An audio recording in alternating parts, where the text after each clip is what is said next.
Ganito lang magpalit ng rubber cap sa mga idol. Siyempre, una, tatanggalin muna natin yung clip sa brake shoe. Ayan, ito sa kabila. Tatanggalin din natin sa kabila. Ayan, pag natanggal na yan, pwede na natin hugutin yan. Tanggal mo na yung brake shoe, kuha lang tayo tubig na may sabon. Pati, laman mo na rin ang toothbrush para may panglinis tayo. Ayan. Linisin lang muna natin yan para matanggal yung mga alikabok. Ayun, malinis na. Ngayon naman, tatanggalin naman natin yung mga rubber cap nya magkabilaan. Uunahin lang muna natin yung cap, tapos hugutin natin gamit lang pliers or long nose para matanggal natin yung piston. Ayan, pati yung spring, tatanggalin natin lahat yan.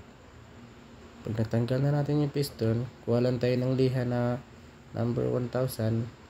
Lilihain lang natin yung loob ng cylinder brake para matanggal yung mga kalawang tsaka yung mga dumi galing sa brake fluid. Yung maduming brake fluid, umidikit kasi yan. Ayan. Lilihain na natin ng maayos yan. Siguraduhin natin na malinis yung loob para pag nagkabit tayo ng bagong rubber cap, hindi siya magli-leaking. Ganyan lang po yung diskarte dyan mga idol. Para dun sa mga hindi po nakakaalam mo lang ideya paano magpalit ng rubber cap, ganyan lang po yung gagawin natin. Napakadali lang po, simple lang po yan. Pagkatapos mo palang linisin yung cylinder brake, proceed naman po tayo doon sa piston.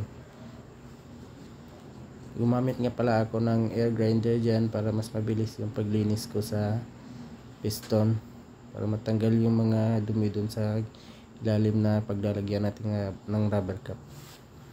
Ganyan po mga idol. Pwede naman po kayong gumamit ng liha dyan mga idol, pero mas matagal nga lang po. Siguraduhin lang po natin na malinis yung piston niya bago tayo magkabit ng rubber cap. Iwas leaking po kasi yun mga idol. Yan po yung diskarte niyan para hindi po siya mag-leaking. At pagkatapos ko nga linisin yung mga brake piston, kinuha ko na yung rubber cap para maikabit na natin.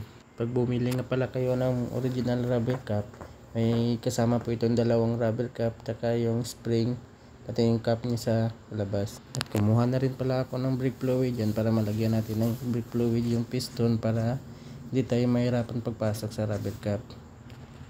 At nang naikabit ko na pala yung mga rubber cap sa piston, bago natin siya ikabit sa cylinder brake, tatanggalin muna natin yung bleeder niya sa likod. Gagamit po tayo ng tools na number 8.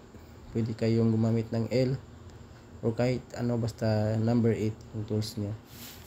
Yan na po mga idol. Paalala lang po idol tandaan nyo po yung itsura ng rubber cap bago nyo siya tanggalin, para pag may balik nyo siya, ganun din yun yung magiging itsura niya, para iwas abala po. At pag natanggal na pala natin yung bleeder, ilinisin lang din natin to para hindi tayo mahirapan pag nag-bleeding na tayo.